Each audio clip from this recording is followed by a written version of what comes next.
Hello, this is Diane with Diane's Blue Hearts and Butterflies, and I found a really cute project that I used to make a product class out of.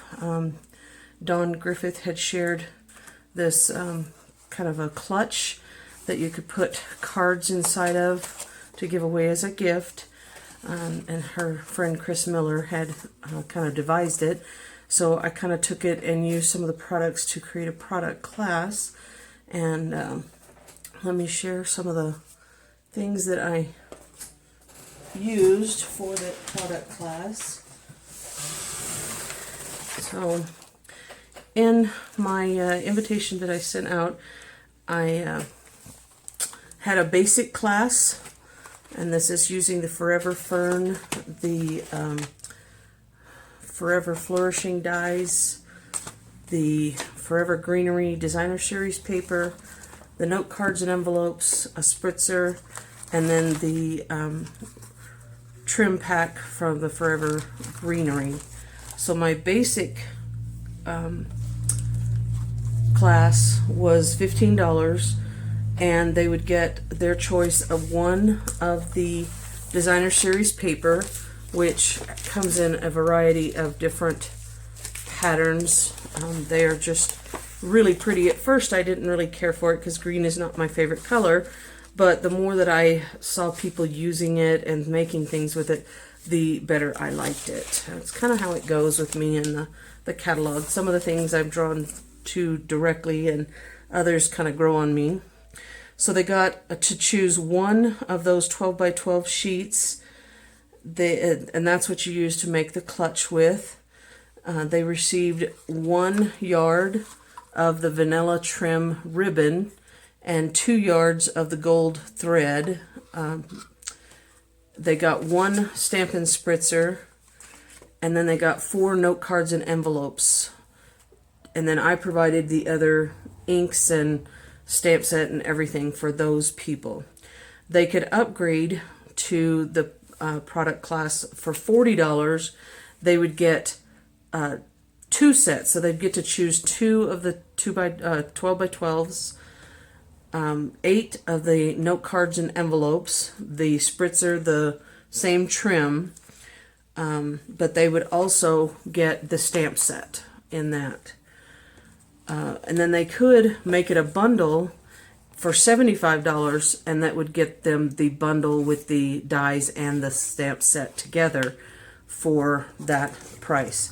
And I actually did have one person that did the bundle and one person that did where they wanted the stamp set, and the rest of them just did the $15. But that's a way of being able to meet the needs of the people who want to participate in your classes without having to alienate people because maybe they feel like they don't have enough money to attend and pay for the whole packet together. So let me kind of go through some of the things. I wanted to do some simple stamping. So basically what I did was took the note cards and envelopes, and I had seen another person on the internet that had reminded me of an old tip of the watercolor backgrounds that you can create using just inks and your clear blocks. And so I taught those in the class. Basically, there's only 3 that I can remember and know right offhand, and they use the clear blocks.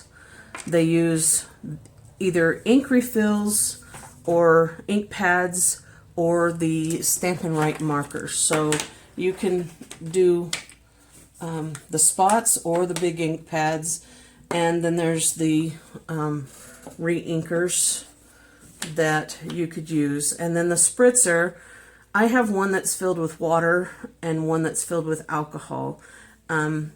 There's different versions, different people like different things. Water to me kind of helps it to smear a little better, and the alcohol dries faster. So you have to use a little bit more of the alcohol to get the smearing effect, the same kind of as the water, but you can use either one. And I had them do this in the beginning of the class to go ahead and create those backgrounds first. And my favorite way to do this is the markers. I would suggest, if you are going to use the ink refills, that you hold it onto the block and just create a small little dot instead of holding it up above and dropping it, because that way you get a little more pattern play with your inks. So you could do it that way. You could also take and always start with, sorry, before I go on, always start with your lighter color inks and move up to the darker color inks. So if the soft sea foam, I would start with it before I would do the pear pizzazz, and then I would move on. But you could also use this to kind of just ink the block with this. And then once you have added your ink, let me just take a few of these here. So I would, the way that I enjoy doing it most is with my markers. I feel that I have a little bit more control over where the ink is going to go. And then, I don't think that was the one. And I use the marker paintbrush kind of tip so that it puts more ink on the block. And come back in with some, a little bit darker. And then I would just, and I would do this off to the side, and I will do that for the camera, but you just kind of spritz using the spritzer lightly over the block. I do it off to the side so that I don't get it on whatever it is that I am the area that I'm going to want to stamp on, and then this becomes our actual stamp. And so you can see how the ink is kind of moving and fluid. So I would then turn it over, and I hold that down. I may have not added enough ink to the block at this time, but you just keep holding it there, and you can see how it kind of soaks into the paper. Maybe the camera isn't capturing it, but you can see how it kind of soaks into the paper. And then you would just clean your blocks in between each time with wet wipes or a cleaning cloth of some sort. And that's kind of how you do those backgrounds. Once those dry is when you would come back with your stamps and stamp your images over those kind of watercolored areas. And I just loved the stamp set once I started seeing people using it, and how versatile it is. You can create so many different backgrounds and messages and things. And I'm going to show some examples of some other cards that I made using this set at the end of this video, so I hope that you will stay watching and be able to view those at the end. So the other part is the clutch, and this is where the kind of folding comes in. There isn't any adhesive that's holding this together. It's all in the way that it is folded, and then there's a neat trick for being able to hold these together. So you have to decide which side of the designer series paper that you want. I'm sorry, this one's already folded. I was using it as an example. Decide which side you want on the inside and which side you want on the outside of your clutch, and then the one that you want to be the outside, you're going to lay face down on the table, and then you are going to fold this diagonally so that the opposite points meet, and you're going to fold that down and create a triangle. And you'll go ahead and burnish that with your bone folder. Then you will open that, or no, before you do that, you're going to take and you're going to fold up this folded edge about 1/2 to 3/4 of an inch. This one I only did it about 1/2 inch, and I think it adds more of an opening, because this is what you're going to be creating, is this fold for the bottom of the clutch. And I would rather, I think it looks better and it sits better on the table to be longer. So probably 3/4 of an inch would be a better size to fold that over. But you're going to fold that over and you're going to burnish that edge as well. Then you will open it back up, and you're going to, the length or the fold lines that you just created, you're going to turn those so that they are going vertically away from you. So they're going top to bottom instead of side to side. And then you're going to pull this corner and get those opposite corners matched. You're not going to create a whole fold. What you're going to do is create kind of a pinch up here across your folded lines. That way you can see where your center mark is. And then you're going to leave it the same direction, and you're going to fold this bottom point up to that middle line and your top point down to that middle line. And then that creates the little pockets where you're going to put your cards to go in. So now to form the bottom part of the clutch, this is where you're going to actually take that center line that you created with your first fold, and you're going to fold that backwards so that the outside of your clutch, the two pieces are facing each other. Then that other fold that you created, you're going to fold back that direction. You'll flip that over and you'll do the exact same thing. You'll take that fold and you will fold it back up. And you're going to want to burnish all of your fold lines with your bone folder so that it gives you a really crisp edge. And then that creates this. This other part, you're going to fold down and create your outside flaps, but I would encourage you to open this back up and take your note card and envelopes, or if you're going to do this with regular sized cards and envelopes, I would do that first. Put those in there, and then when you fold it, you want to make sure that there's enough room outside of the card and envelope before the fold, because you're going to be putting something to help keep the clutch closed.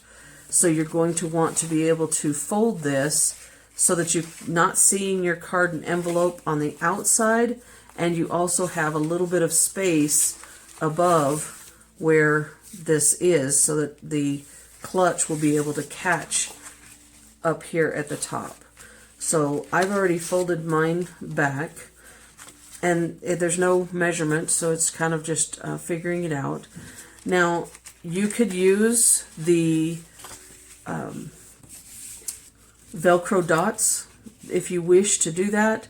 I love using these super strong magnets. I get them at Home Depot, and they are 0.375 inches in diameter, and then they're only a 0.06 in thickness, and you get 12 to a pack, and they're very super strong, that they hold together very well. In fact, I had to help some of my attendees to take these apart because they are just so very strong, and they go together really quickly, and they stick very well. And I like that because it goes through the cardstock and the designer series paper very well.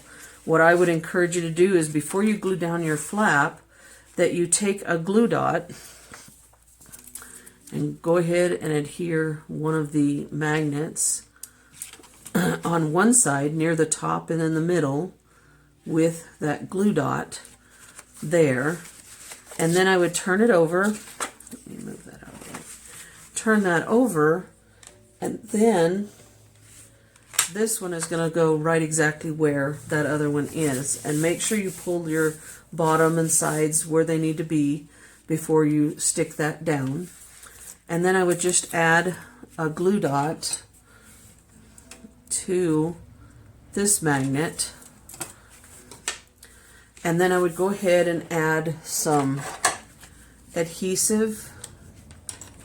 We have the new Stamp and Seal, and I'm still learning how to get this to roll better. It's kind of new for me and takes me a little bit to get to know how to use some of this. So I would just put that around there. You have the glue dot here, and then you could fold that down and then it would stick. And then you can come back over here and add your adhesive over here as well.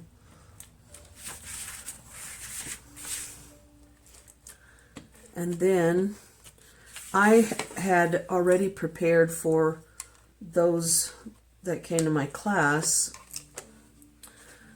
some cutouts from the